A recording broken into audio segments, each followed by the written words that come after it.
Hi, this is Cayman with S&B Evaps, and today we're going to be showing you our small unit. We're going to be doing a full product breakdown, getting it off the pallet, getting it all set up. This is perfect for your garage, shop, studio, small gym. Pool's up to 1,200 square feet, and we're going to get started right away. So you'll receive the evaporative cooler looking just like this. This is on our custom plastic pallet, and it'll be wrapped with tie downs as well. So to start, you can cut away the plastic.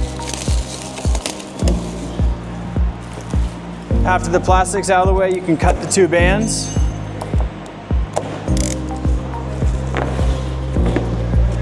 And that's going to expose the box. Now we're going to lift the box off of the evaporative cooler.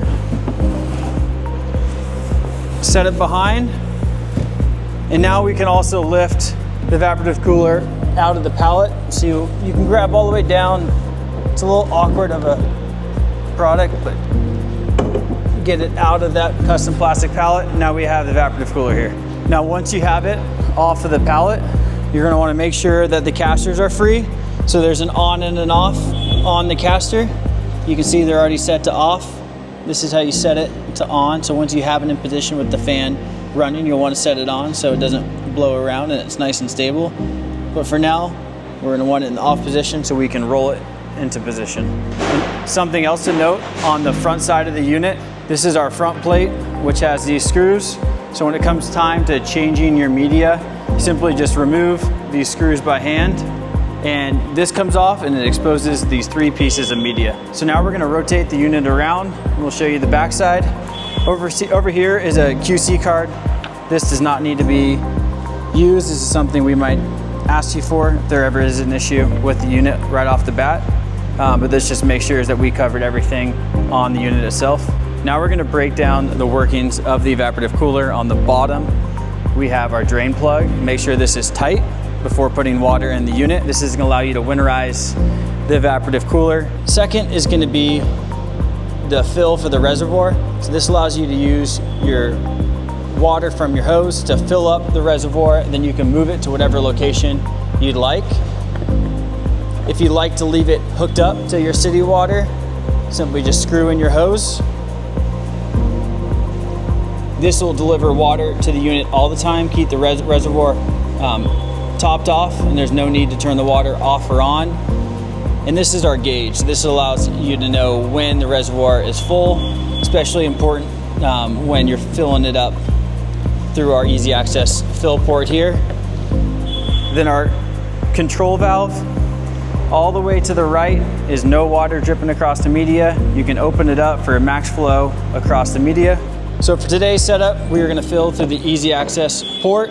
Simply just put the hose in here and watch your gauge. When it gets to full, make sure to pull it out, but we'll also show you how it screws in, just your city water as well. And you can leave it just like that if you're using the connection to your city water. But we'll get this topped off and running now.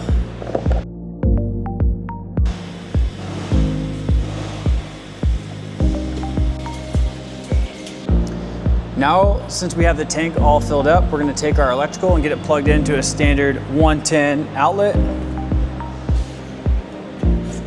And we'll check to make sure the GFCI is good. So we're green.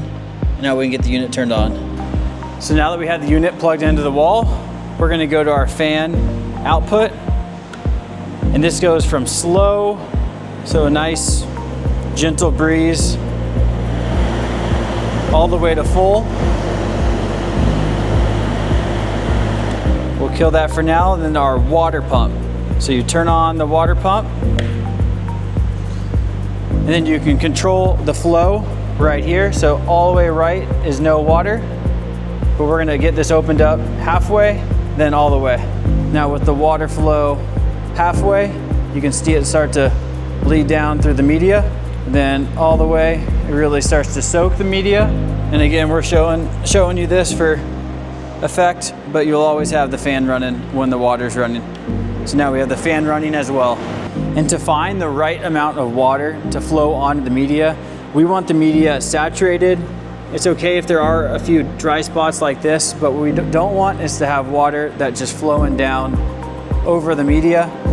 In dry climates, you'll want to have more water flow. Then in more humid climates, you're not gonna need as much water. But you can see here, this is where there's too much water that's just flowing over the top, and you can dial it back down to the perfect saturation. And lastly, make sure you have proper ventilation in the room that you're using your unit. In our case here, we're gonna have the unit placed right in front of the door, as we want good air circulation.